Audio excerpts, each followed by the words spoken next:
Hello நண்பர்களே, குவைத்தில் தொடர் விடுமுறை ஒன்று வரப்போகுது. இதில் யார் யாருக்கு எத்தனை நாள் லீவ் அப்படிங்கிறத பார்க்க போகிறோம். குவைத்தில் கள்ளச்சாராயம் குடித்து 23 பேர் இறந்துருந்தாங்க. இப்போ குவைத் முழுவதும் இருக்கக்கூடிய கள்ளச்சாராயம் காய்ச்சக்கூடிய இடங்களை தேடி பிடித்து குவைத் அரசு அழிச்சிக்கிட்டு இருக்கு. இதில் நிறைய பேர் சிக்கியிருக்காங்க. என்ன ஆவாங்க அவங்க அப்படிங்கிறதையும் பார்க்க போகிறோம். நிறைய முக்கியமான தகவல்கள் இருக்குது. வீடியோ முழுவதுமாக பாருங்கள்.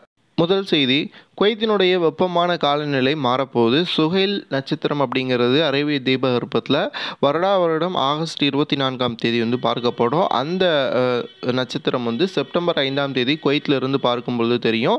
தற்பொழுது அந்த நட்சத்திரம் அரேபிய தீபகற்பத்தில் பார்க்கப்பட்டதால் படிப்படியாக வெயிலினுடைய தாக்கம் குறைஞ்சு அந்த வசந்த காலம் அப்படிங்கிற 3 மாத காலம் இருக்கும். இந்த நாட்களில் பார்த்திங்கன்னா குவைத்தில் வெயிலும் அதிகமாக இருக்காது, குளிரும் அதிகமாக இருக்காது, காற்றடிக்கும், நல்லா வசந்த காலமாக இருக்கும் அப்படின்ட்டு தெரிவிக்கப்பட்டிருக்கு. அடுத்த தகவல், குவைத் அல்ஜஹரா கவர்னரேட்டில் இருக்கக்கூடிய அல்வைன் பகுதியில் உள்துறை அமைச்சகம் செய்த சோதனையில் 34 கிலோ மயக்க மருந்துகள், 10,000 லிரிக்கா கேப்சியூல்கள், அனுமதியற்ற துப்பாக்கிகள் வைத்திருந்ததற்காக ஒரு நபர் கைது செய்யப்பட்டிருக்காரு. குவைத் முழுவதும் பார்த்திங்கன்னா தற்பொழுது கள்ளச்சாராயம் குடித்து 23 பேர் மரணிச்சிருந்தாங்க.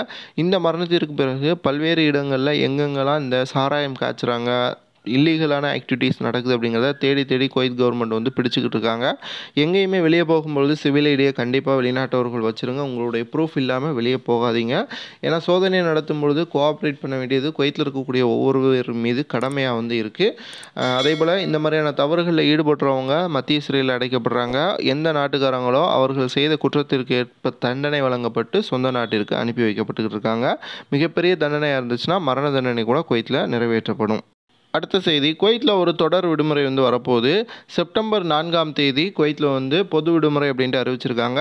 நபிகள் நாயகத்தினுடைய அன்னைக்கு பிறந்தநாள் அப்படின்ட்டு நம்பப்படுது. இதற்காக இந்த விடுமுறை விடப்படுது. இதில் குவைத்தில் இருக்கக்கூடிய அனைத்து தொழிலாளர்களுக்கும், தனியார் துறை மற்றும் காதிம் சாலை இருக்கிறவங்க, ப்ரைவேட்டில் வேலை பார்க்குறவங்க, அரசு துறையில் வேலை பார்க்குறவங்க எல்லாருக்குமே இந்த விடுமுறை இருக்கும். வாரத்தில் 5 நாட்கள் வேலை நாளாக இருக்கக்கூடியவங்களுக்கு இது 4 நாட்களாக இருக்கும் அப்படின்ட்டு தெரிவிக்கப்பட்டிருக்கு. அடுத்த செய்தி, குவைத்தினுடைய கடற்கரை பகுதிகளுக்கு போகக்கூடிய வெளிநாட்டவர்கள் அந்த இடத்த மாசுபடுத்தாதீங்க.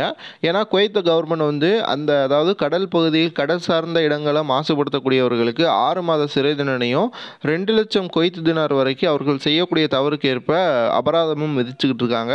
ஏன்னா குவைத் இந்த கடலை நம்பி ஒரு சில மக்கள் இருக்கிறாங்க. கடலினுடைய வாணிபத்தை மட்டுமே நம்பி மீன்பிடி தொழில், அதே போல் கடல் சார்ந்த அந்த வியாபாரம் செய்யக்கூடியவர்கள் இந்த மாசுபடுத்துறதுனால குவைத்தினுடைய மீன்பிடி தொழிலுக்கு மிகப்பெரிய பிரச்சனை வருவதாக குவைத் கவர்மெண்ட் தெரிவிச்சிருக்காங்க. ஸோ அந்த இடங்களுக்கு போகக்கூடியவங்க சேஃப்டியாக அங்கே போய் என்ஜாய் பண்ணிட்டு மட்டும் வாங்க.